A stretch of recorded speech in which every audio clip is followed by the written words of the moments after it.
Have you ever been told to keep sex ed light, to keep it vague, to not say too much, to just give the basics, and to wait until they ask?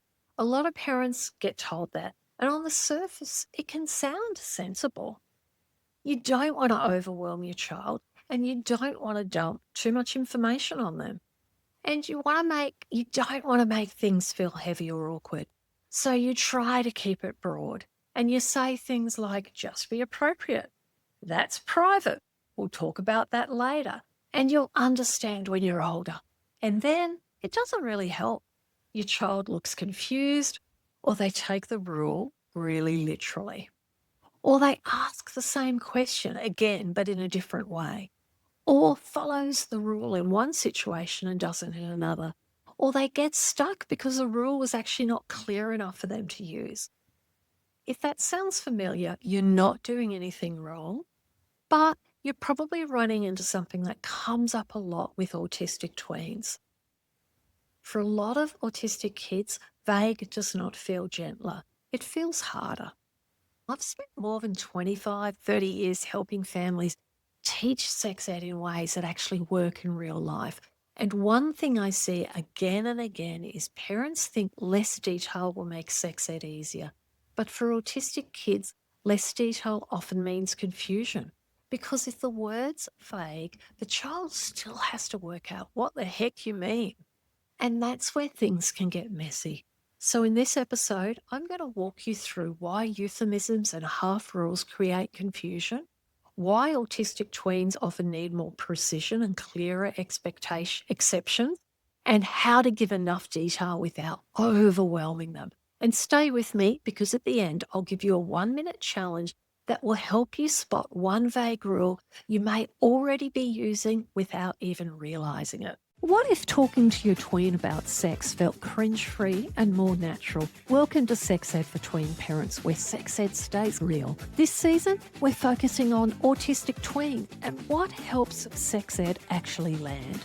I'm CATH HAKANSON, sex educator, autistic AuDHD mum, and I'm here to help you move from panic and pressure to sex ed that's just bloody effective. The first thing I want to say is this: more detail does not mean more overwhelm. And that is really important because when I say autistic tweens often need more detail, I don't mean more talking for an hour or dumping everything at once or giving them a giant lecture on every possible thing they'll ever need to know. That's not what I mean at all. I mean, they often need clearer language and more specific rules, better explanations, and a lot less guesswork. And that is very different. A lot of parents use vague language because they're trying to be gentle. So they'll say things like, be appropriate, keep that private, don't do that here, be careful online, use your common sense. You know what I mean. But the problem is a lot of autistic kids don't know what you mean. And not because they're not smart and not because they're trying to be difficult, but because the rule itself isn't clear enough to actually use. Take something like, that's private. Okay, so what does that actually mean? Private where? At home, in the bedroom, in the bathroom, with the door shut, only when alone, when the house is empty? Never around siblings?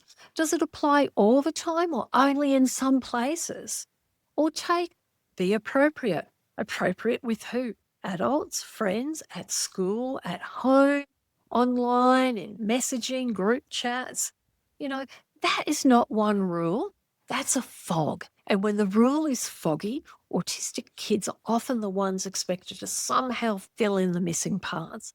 And that can lead to confusion or rigid rule following in the wrong context or not knowing how to use the rule at all.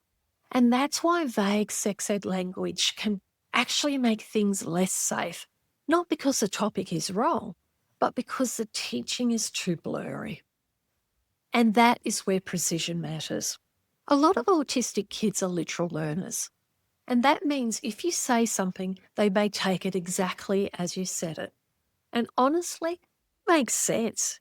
If you tell a child, never show your private parts, they may take that rule literally, which sounds fine until they need medical care or need to show a parent a rash or need help with pain, bleeding, or a body change they don't understand. And that is where the missing exception matters. Same with something like don't talk about sex, okay, ever, not even with you, not even if something scary happens, not even at the doctor, not even if they need help, or something like don't send photos. Again, good instinct. But what kind of photos? To who? Under what circumstances? And what about a medical reason? What if someone asks? What if they feel pressured? And what if it's a joke? And also, what if they're fully dressed but posing in a sexual way? And this is why autistic tweens often need not just a rule, but the shape of the rule, what it means, why it matters, when it applies, and when it doesn't. And that is not over explaining. That's actually making the rule usable, because a usable rule is protective and a vague rule often isn't. And I really want to say this clearly. Wanting your autistic child to have clear, direct explanations is not asking for too much. It is often exactly what makes sex ed safer, because when the meaning is hidden, the child has to guess. And sex ed is not a good area to leave kids guessing in. So if more detail can help, how do you do that without making it too much? And this is where a lot of parents get stuck, because they think the options are either be vague or say absolutely everything. But those are not the only options. The middle ground is this: be clear, be specific, and keep it small. And that is a balance. So instead of saying be appropriate, you might say, talking about body parts is okay at home with me, but not in the middle of class. So instead of that's private, you might say touching your genitals is something that happens in private, like in your bedroom or the bathroom with the door shut and no one in the room. That's clearer too. Instead of be careful online, you might say if anyone asks for photos of your body, asks sexual questions, or makes you feel uncomfortable in your body, come and tell me. You won't be in trouble. And that gives them something real to work with. And that is what I want parents to hold on to. You don't need to say everything, but what you do say needs to be usable. And that usually means real words, clear rules, specific examples, and sometimes one or two clear exceptions. It also means checking whether your child knows what your words actually mean, because sometimes adults think that they're being clear, but they're not. So a word like private might mean one thing to you and something completely different to your child. A phrase like be careful might feel obvious to you and completely empty to them. So if you want sex ed to land, it helps to ask yourself, would my child actually know what to do with this? Not, does this sound like a good rule, but could my child use this in real life? That is a really different question. And once you start asking it, you often notice how many rules are still too vague. So if sex ed's felt confusing, or like your child keeps missing the point, or like your rules are not landing the way you thought they would, it may not be that they need less information. They may actually need more detail. Just not more detail all at once.